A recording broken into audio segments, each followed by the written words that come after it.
चीनी, जिस गन्ने से गुड़ इतना काला होता है उसकी चीनी इतनी सफेद कैसे हो गई?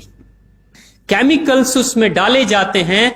और मैं एक चीनी मिल के अधिकारी जो मैनेजर है, मैं उनकी बात आपको बता रहा हूं। उन्होंने कहा कि मुझे लगभग 12 साल हो गए चीनी मिल में काम करते हुए, और जब से मैंने काम करना शुरू कर दिया चीनी मिल में, तभी से मैंने घर में चीनी लाना ही बंद कर दिया।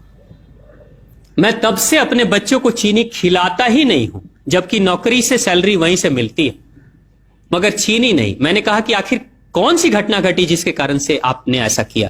तो उन्होंने बताया एक छोटी सी घटना कि चीनी मिल में जो ये पानी निकलता है ना, चीनी के बनने के बाद उस प्रोसेसिंग में जो पानी निकलता है, उस पानी में वो सारा केमिकल भी मिक्स रहता है, और उस पानी को चीनी मिल वाले लोग अक्सर एक टंकी में जमा करके रखते हैं।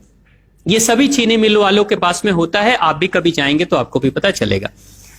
वो टंकी में वो पानी रखा जाता है, लेकिन रोज रोज प्रोसेसिंग हो रहा है, रोज चीनी बन रही है, रोज बहुत सारा पानी आ रहा है, तो आखिर कब तक? एक टंकी की क्षमता है ना, कितने दिनों तक वो टंकी खाली रहेगी? भर जाती है, भरेगी तो फिर क्या करेंगे? खाली करना है। तो क्या किया था चीनी मिल के लोगों ने? सोचा कि छोड़ो ना, अब कहां जाएंगे उसको फेंकने के लिए कहीं दूर, क्योंकि अब उतनी बड़ी टंकी जिसमें हजारों गैलन पानी है, उसके लिए ट्रांसपोर्ट में कितना खर्च आएगा, तो बेहतर होगा रात के अंधेरे में कहीं खेत में डाल देते हैं। क्योंकि जनरली फैक्ट्रियां तो होती हैं ऐसे ही बिराने में, तो कहीं डाल देते किसी खेत में, क्या पता चलेगा पानी है कि चीनी मिल का पानी है, क्या है। तो ये सोचकर मैनेजमेंट वाले लोगों ने रात में ही उस पानी को खेतों में छुड़वा दिया, और नतीजा यह हुआ कि उस खेत की सारी फसल जल गई, मिट्टी बंजर हो गई। और जब किसान पता करने लगा कि आखिर क्या हुआ मेरे खेत में, जब चेकअप कराया वो मिट्टी का, तो पता चला कि इसमें तो चीनी मिल का जो वेस्ट मटेरियल है वो डाला गया है। तब उसको खबर मिली कि हां, किसी स्टाफ ने बताया कि हां, हमारे चीनी मिल से ही पानी डाला गया था आपके खेत में, और पूरी मिट्टी बंजर हो गई। उसने केस कर दिया और चीनी मिल वाले को मुआवजा देना पड़ा लाखों रुपए। तभी से वो स्टाफ कहते हैं कि जो मिट्टी को बंजर कर दे वो इंसान के शरीर में जाए तो क्या करेगी। उसी के बाद से मैंने अपने घर में चीनी लाना बंद कर दिया। और सच्चाई है, लगभग अगर आप देखेंगे तो अंग्रेजों के आने के समय अंग्रेज पहला चीनी मिल इन्होंने भारत में ही लगाया था।